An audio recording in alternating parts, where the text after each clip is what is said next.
ছাত্রী শ্রেয়া কর্মকার, শ্রুতি কর্মকার পাল, এই পাল, শ্রেয়া পাল, শ্রুতি পাল, দুজনের জন্মদিন। তো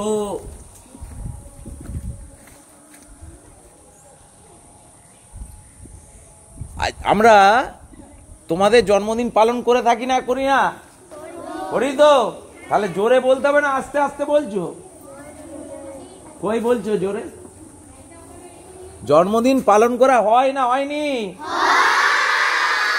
ভেরি গুড। যার জন্মদিন তাকে আগের দিনে বা সেই দিনে বলতে হবে এসে, ঠিক আছে তো, গার্জেনদের কাছ থেকে জেনে। এখন দেখো আমরা দেয়ালে লিখে রেখেছি, ধরায় উঠিছে ফুটি শুভ্র ফুলগুলি, নন্দনের এনেছে সংবাদ, ইয়াদের করো আশীর্বাদ। এটা আমি বলিনি, কবি বলেছেন রবীন্দ্রনাথ ঠাকুর। ছোট ছোট ছেলে মেয়েরা যে পৃথিবীর বুকে আসে তারা হচ্ছে ফুলের মতো। ফুলকে যেমন সবাই ভালোবাসে, ফুল খুব পবিত্র, ফুল দিয়ে পুজো করা হয়। সেই ফুল আবার এইখানে দেখো আমরা ফুলের মাঝে ছবি এঁকে রেখেছি যে তোমরা কি রকম। উদ্যোক্তার পাশে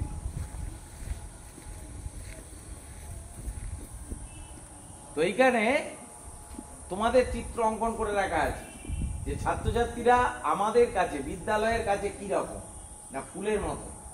তবু ফুলে মাঝে মাঝে তো পোকা লাগে, পিঁমড়ে উঠে, সে ছেলেরা তখন ওষুধ দিয়ে দেয়। কি দেয়? মাঝে মাঝে সেই স্প্রে মেশিন দিয়ে ওষুধ দিতে হয় না, হয়তো ওই যখন পোকা টোকা লাগে, বলতা টলতা কামড়ায়, আমরা বলতাকে মারতে যেয়ে তোমাদেরকে মেরে ফেলি, কিন্তু আমরা আদৌ তোমাদেরকে মারতে চাই না।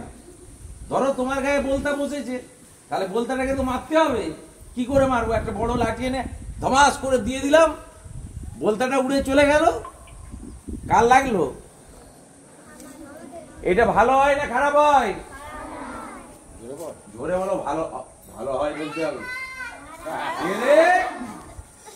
তুমি বলো ভালো হয়, আরো জোরে, স্যার খুব ভালো হয়।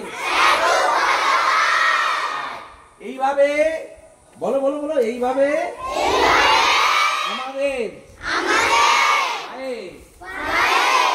যদি মশা কামড়ায়, পোকা কামড়ায়, তাহলে বড় বড় লাঠিতে করে পোকা বা পিঁমড়ে গুলি মেরে দেবেন। তাহলে আমরা খুবই আনন্দিত হব। করো। হ্যাঁ, ভেরি গুড। এইবারে আমাদের শ্রেয়া শ্রুতি রোদ লাগছে, ছাওয়াতে চলে দাঁড়াও, এই দিকে দাঁড়াও। হ্যাঁ, এরপরে